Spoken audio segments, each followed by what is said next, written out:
Hi, and welcome to the Market Alert for Wednesday, the 26th of August 2015. And an interesting day yesterday. We'll just wind back a bit and have a look. You'll know from the message I sent out yesterday that China reduced its rate by 1/4%, and here we can see that reaction in the market trading up to the psychological level of let's have a look, 16,350. This then came a major resistance area, and that was the high for the day. Eventually the market gave way at 16,300 and then just traded sideways and drifted down, hardly sideways given the volatility, but it looks that way because of the size of the drop just before the close there, when the market actually gave back 350 or more points.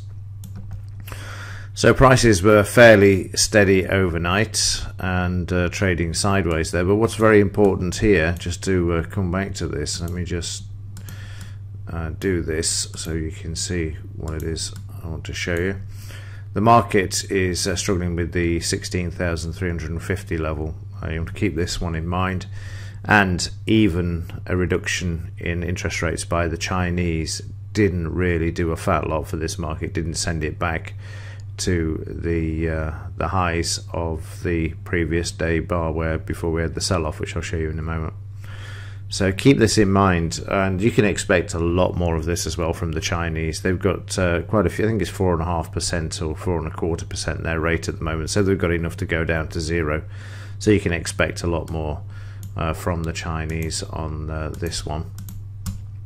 And on the overnight market, prices have rallied, and no surprise there.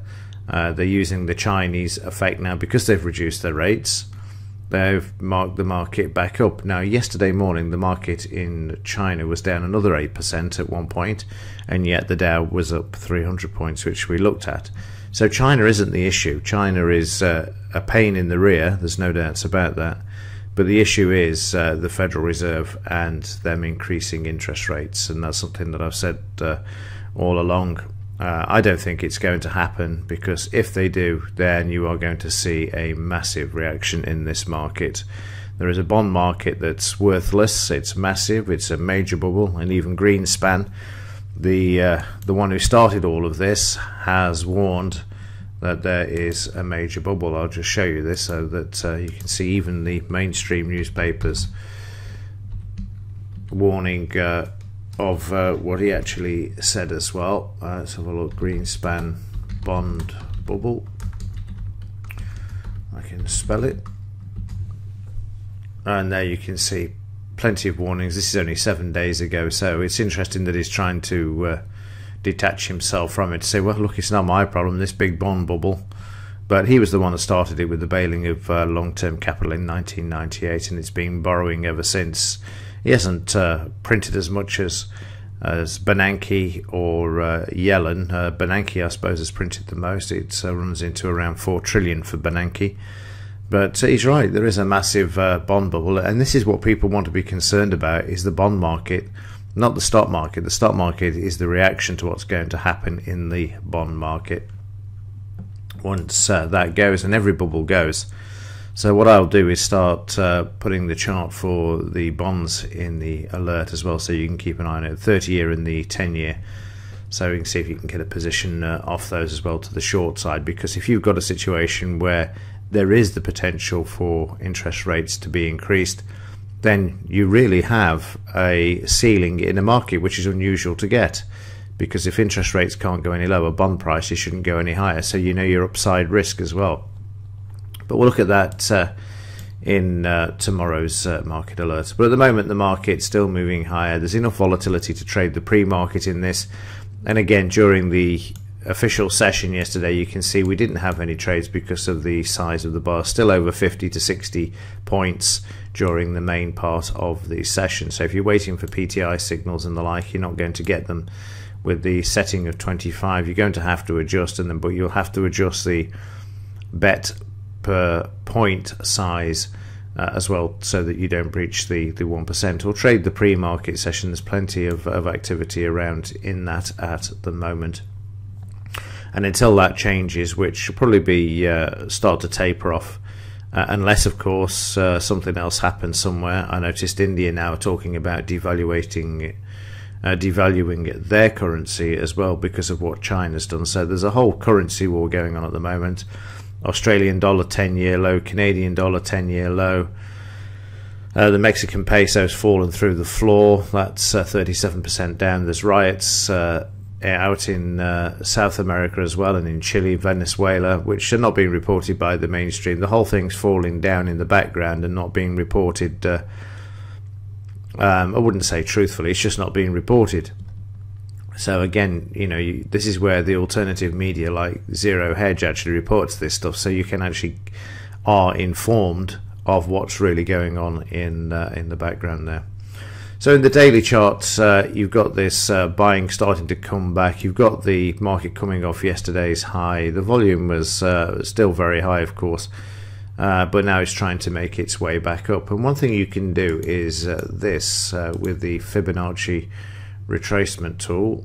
I think it works this way. Let me just have a look. There you go. 2 clicks on the high of this bar. Watch the 16,198 level if the market gets up to here, and also the 62. If it struggles with this, it's going to reverse and move lower. At the moment, it doesn't look convincing because the highs, or the previous day's highs, aren't being taken out. I thought we were going to get to it yesterday, but then the market failed miserably and sold off before the close. And that's a real test, to be honest with you, is that the market didn't hold even though the Chinese have cut their rates, because they are concerned about what Yellen's going to do. And we find out, I think it's the 16th of September. Again, I'll check and let you know tomorrow, but that's the sort of date they're aiming for. But like I say, they were going to increase rates in March, June, and now they've put it back to September, and they know they can't, but they may be just forced to do so. And if they do, then expect the biggest carnage you've ever seen in the markets, because the bond market will be triggered by that rate increase, even if it's only 1/4%.